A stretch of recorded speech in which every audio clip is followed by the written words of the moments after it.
সুপ্রিয় ছাত্রছাত্রীরা, আবারও স্বাগতম জানাই এবিসি লার্নিং ঢাকা এর পক্ষ থেকে। আমরা আলোচনা করছিলাম অ্যাকাউন্টিং সাইকেল নিয়ে। ইতিমধ্যে আমরা অ্যাকাউন্টিং সাইকেলের প্রথম, দ্বিতীয় ও তৃতীয় ধাপ আলোচনা করেছি। অর্থাৎ প্রথম স্টেপ ছিল identification of transactions, second step ছিল জার্নালস, থার্ড স্টেপ লেজার্স। আজকে আমরা চতুর্থ ধাপ রেওয়া মিল নিয়ে আলোচনা করব। আশা করি তোমরা ভিডিওগুলো দেখেছো, আর যদি না দেখে থাকো অবশ্যই এই ভিডিও দেখার পূর্বে দেখে নিও, কারণ ধারাবাহিক আলোচনা যদি কোনো পর্ব বাদ পড়ে যায় তাহলে বুঝতে অসুবিধা হবে।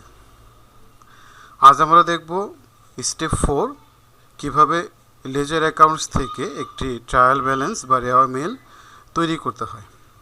যাই হোক, তোমাদের সাথে মাঝে মাঝে পড়ার ছলে গল্প করব, তোমরাও প্রচুর গল্প শুনবে। যারা দেখবে যে ভালো গল্প বলে তারা প্রচুর গল্প শুনে, গল্পের বই পড়ে। তাই গল্প শুনলে বা পড়লে তুমিও গল্প বলার উপাদান পাবে এবং কিভাবে আকর্ষণীয়ভাবে গল্প উপস্থাপন করা যায় তাও আয়ত্ত করতে পারবে। আজকের পর্বটি একটু ছোট, তাই তোমাদের সাথে একটু এক্সট্রা গল্প করলাম। আমার এই চ্যানেলে আরও কিছু শিক্ষণীয় ভিডিও রয়েছে, যদি সময় পাও তোমরা একটু দেখে নিবে। যেমন কীভাবে কেরিয়ার বা পেশা নির্বাচন করবে, কিভাবে জব লেটার লিখবে, কিভাবে একটি জব অ্যাপ্লিকেশন বা ফরওয়ার্ডিং লেটার বা কভার লেটার লিখবে, এ বিষয়ে আমি বিস্তারিত আলোচনা করেছি। তোমরা সময় পেলে দেখে নেবে, আশা করি উপকৃত হবে। আর সাবস্ক্রাইব, কমেন্ট, প্রশ্ন ও শেয়ার অবশ্যই করবে। যাই হোক, আমরা শুরু করি আজকের পর্ব ট্রায়াল ব্যালেন্স।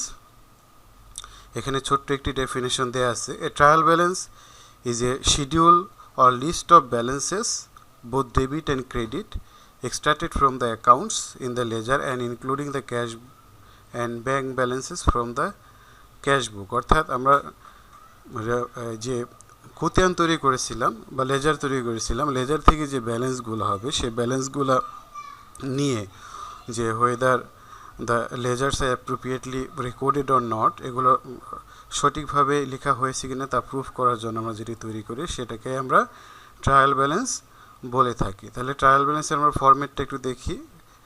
1 2 3 4 5টা কলাম থাকে: serial number, accounts name or accounts title, posting reference অথবা লেজার ফোলিও, যেটাই বলো, ডেবিট এবং ক্রেডিট। তাহলে আমরা একটি এক্সাম্পল নিয়ে আলোচনা করছিলাম, সেই এক্সাম্পলটা আমরা দেখব। এবিসি কার্পেট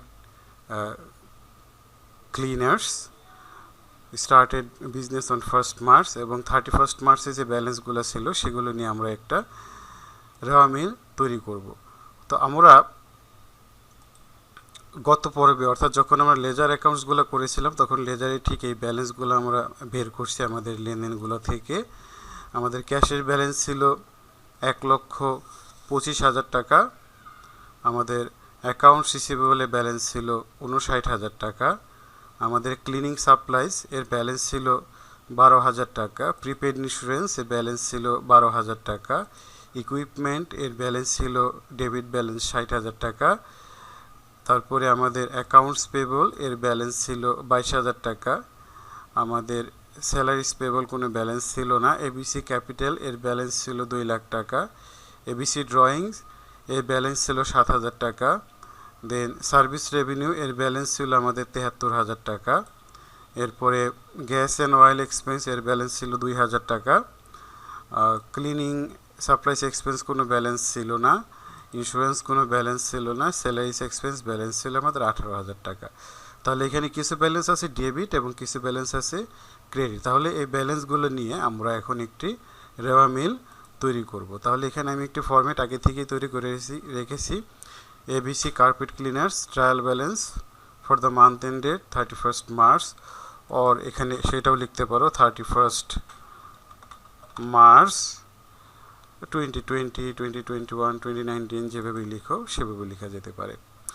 তাহলে serial number, cash, accounts receivable, cleaning supplies, prepaid insurance, equipment, accounts payable, ABC capital, ABC drawing, service revenue, gas and oil expense, salaries expense. তাহলে এই 11টি অ্যাকাউন্টস আছে। 11টি অ্যাকাউন্টসের ব্যালেন্সগুলো আমরা এখানে বসিয়ে দিব। আপাতত রেফারেন্স ঘরটা আমরা খালি রাখবো। তাহলে ক্যাশের আমরা দেখেছিলাম কি ব্যালেন্স আছে। ক্যাশে সাধারণত সম্পত্তি ডেবিট ব্যালেন্স হয়।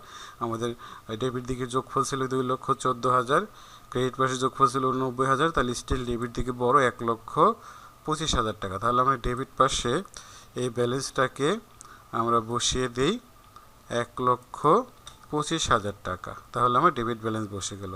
অ্যাকাউন্টস রিসিভেবল এটাও সম্পদ, এটার আমাদের ডেবিট ব্যালেন্স হবে, কারণ ডেবিট দিকে 73,000, ক্রেডিট দিকে 14,000, তাহলে স্টিল ডেবিট ব্যালেন্স আমাদের 59,000। এরপর আমাদের ক্লিনিং সাপ্লাইস এটা দেখি, এটা আমাদের সম্পদ, ডেবিট দিকে আছে 12,000, ক্রেডিট দিকে কোনো এন্ট্রি নাই, তাহলে আমাদের এখানে ডেবিট ব্যালেন্স হচ্ছে আমাদের 12,000 টাকা। প্রিপেইড ইন্স্যুরেন্স এটা আমরা দেখি, আমাদের ডেবিট দিকে ছিল 12,000, ক্রেডিট দিকে কোনো ব্যালেন্স ছিল না, তাহলে ব্যালেন্স হচ্ছে আমাদের 12,000 টাকা, তাহলে ডেবিট দিকে বসিয়ে দিলাম। ইকুইপমেন্ট এটাও আমাদের সম্পদের ডেবিট ব্যালেন্স হবে, ডেবিট দিকে আছে 60,000, ক্রেডিট দিকে 0, তাহলে স্টিল ডেবিট ব্যালেন্স আমাদের 60,000। অ্যাকাউন্টস পেবল এটা আমাদের ক্রেডিট ব্যালেন্স হয়, কারণ এটা আমাদের দায়, তাহলে অ্যাকাউন্টস পেবল ডেবিট পাশে আছে 20,000, ক্রেডিট পাশে আছে 42,000, তাহলে স্টিল ক্রেডিট সাইড বড়, ক্রেডিট ব্যালেন্স আমাদের 22,000 টাকা। এরপর আছে এবিসি ক্যাপিটাল সবসময় ক্রেডিট ব্যালেন্স হয়, কারণ ডেবিট পাশে 0, ক্রেডিট পাশে 2 লাখ এবং ব্যালেন্স আমাদের 2 লাখ টাকা।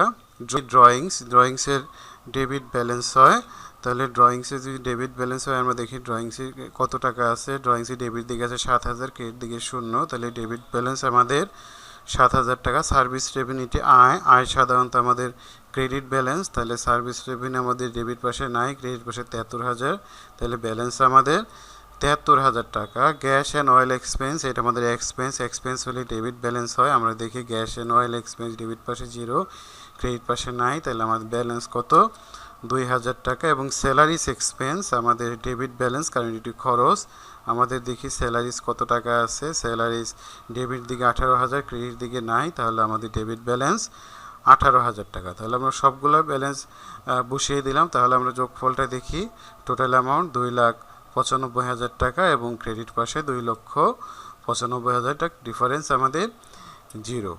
তো সুপ্রিয় ছাত্রছাত্রীরা, এই ছিল আজকে আমাদের আয়োজন, যেটা আমরা প্রথমে আইডেন্টিফিকেশন অফ ট্রানজ্যাকশন ছিল আমাদের ফার্স্ট স্টেপ। সেকেন্ড স্টেপে আমরা কিছু জাবেদা করেছিলাম, জাবেদাগুলোকে আমরা লেজারে ট্রান্সফার করলাম, ট্রান্সফার থেকে আমরা লেজার ব্যালেন্সগুলো নিয়ে আমরা একটি ট্রায়াল ব্যালেন্স তৈরি করলাম চেক করার জন্য ওয়েদার আমাদের ব্যালেন্সগুলো সঠিক আছে কিনা। তাহলে আমাদের requirement 4 prepare a trial balance at 31 March taking laser account, সেটা আমাদের হয়ে গেল।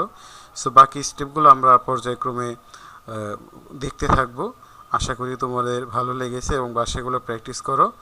আগামী পর্বে আমরা রিকোয়ারমেন্ট 5 বা অ্যাডজাস্টিং ট্রায়াল ব্যালেন্স নিয়ে আলোচনা করব। ততক্ষণ সবাই ভালো থাকো, সুস্থ থাকো, নিরাপদে থাকো। সবাইকে ধন্যবাদ।